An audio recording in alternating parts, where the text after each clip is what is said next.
जी भी हमारे साथ इस कार्यक्रम में जुड़ चुके हैं। वीरेंद्र जी, कल जब खबर आई कि शिवपाल यादव और अखिलेश यादव एक हो गए हैं, तो लेकिन कल काउंटिंग के शोर में ये एक पॉलिटिकल घटनाक्रम रह गया था।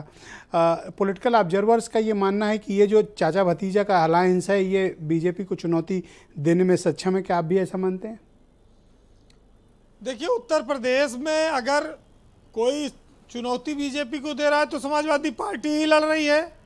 अगर सपा न लड़ती तो ये कांग्रेस और बसपा तो उपचुनाव लड़े ही नहीं थे।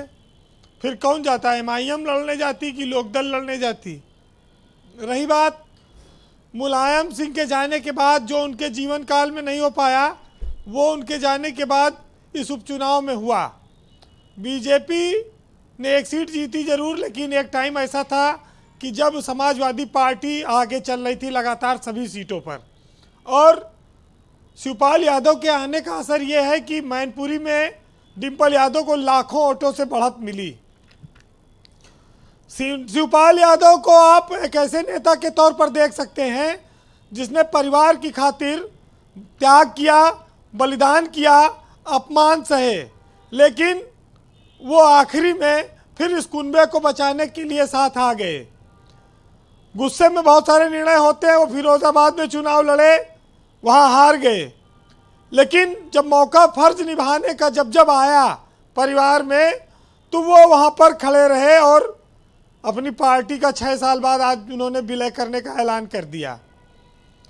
तो देखिए, अपमान सहकर भी अगर बच्चों को भोजन देने की कला किसी को ईश्वर ने दी है तो वो सिर्फ माता पिता को दी है।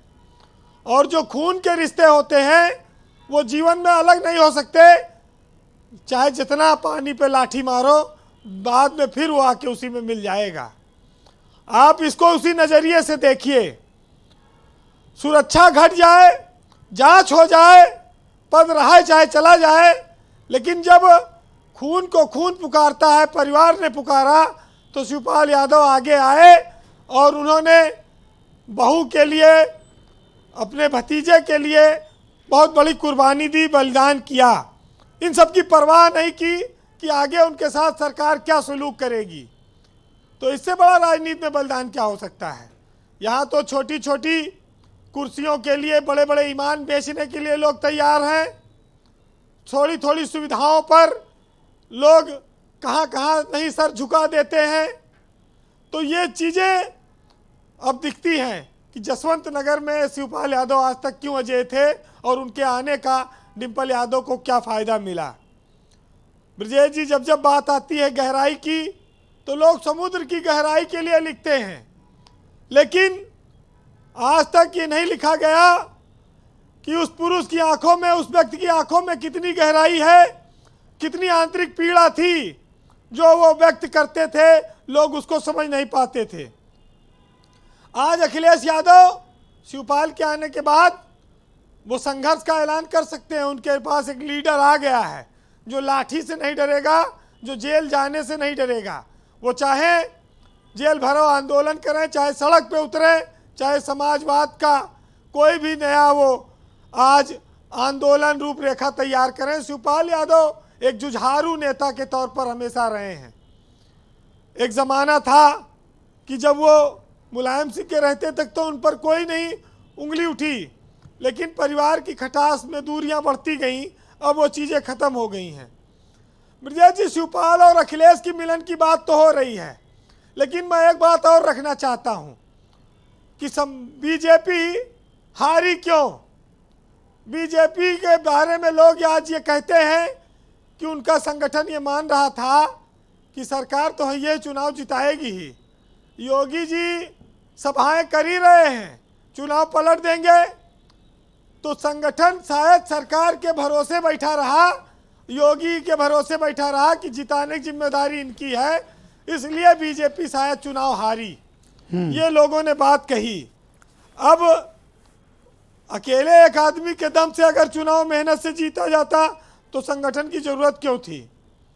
लेकिन खैर, बात आती है शिवपाल यादव पर।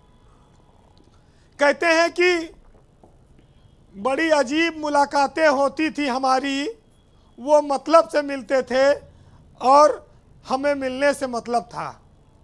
एक दौर ऐसा भी आया लेकिन तुम्हारे पास हूँ, लेकिन जो दूरी है समझता हूँ, और तुम्हारे बिन मेरी हस्ती अधूरी है समझता हूँ। अच्छा, ये दोनों मिले हैं तो इसका पॉलिटिकल इम्पैक्ट क्या होगा? शिवपाल यादव की भूमिका समाजवादी पार्टी में क्या होगी अब देखिए, और ये गार्जियन बता रहे हैं सुनील शासन जी, कह रहे हैं गार्जियन, मतलब ये तो साइड वाली देखिए, अब बात शिवपाल के आने से लोकसभा चुनाव की सपा की तैयारियों पर साफ असर पड़ेगा। एक तो जो पुराने नेता हैं, दिग्गज हैं, जो रणनीतिकार हैं, जो मजबूत हैं, उनको शिवपाल यादव कोशिश करेंगे कि आगे लाएं और 2024 के चुनाव में ऐसे कैंडिडेट दें कि जो टक्कर दें जम के। क्योंकि आप देखिए, अभी समाजवादी पार्टी के पास बहुत पुराने नेता बचे हैं। अंबिका चौधरी हैं, राम गोविंद चौधरी हैं, नारद राय हैं, ओम प्रकाश सिंह हैं, अरविंद सिंह गोप हैं, शाहिद मंजूर हैं, तमाम सारे ऐसे बड़े बड़े नाम हैं पूरे उत्तर प्रदेश में, जो अभी समाजवादी पार्टी में इस इंतजार में है कि शिवपाल यादव अगर कोई मुख्य तो भूमिका आपको में क्या लगता है कि उनकी कोई भूमिका बहुत महत्वपूर्ण होगी या फिर सामान्य रूप में रहेगी? देखिए, अगर महासचिव बनाएंगे तो कुछ नहीं होगा। 2 ही पद बचा है, या तो प्रदेश अध्यक्ष बने और या फिर वो नेता विपक्ष बने, तब कुछ समाजवादी पार्टी लड़ाई की उम्मीद करे। और आज इस बात की भी चर्चा है कि अखिलेश यादव ने अगर ये कदम 2022 के चुनाव में उठा लिया होता और शिवपाल के हिसाब से भी कुछ टिकट बटे होते 40-50, तो आज तस्वीर समाजवादी पार्टी की कुछ और होती। तो जो दूरियां, जो कमियां रह गई, उनको तो पूरा करना होगा। देखिए, अब हाथ फैला के नहीं मांगा जाएगा, कुछ देना है तो सम्मान के साथ देना, और जो संघर्ष तभी हो पाएगा।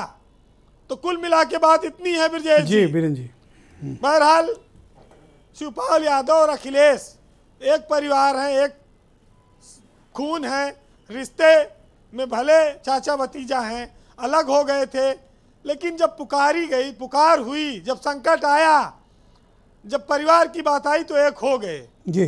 तो सुनिएगा, एक साहित्यकार ने लिखा है इसी पर कि मेरे जीने और मरने में तुम्हारा नाम आएगा, और मैं सांसें रोक लूं फिर भी यही इल्जाम आएगा, और हर एक धड़कन में जब तुम हो तो फिर अपराध का मेरा, अगर राधा पुकारेगी तो फिर घनश्याम आएगा। बहुत शुक्रिया आपका वीरेंद्र जी, बहुत बहुत धन्यवाद।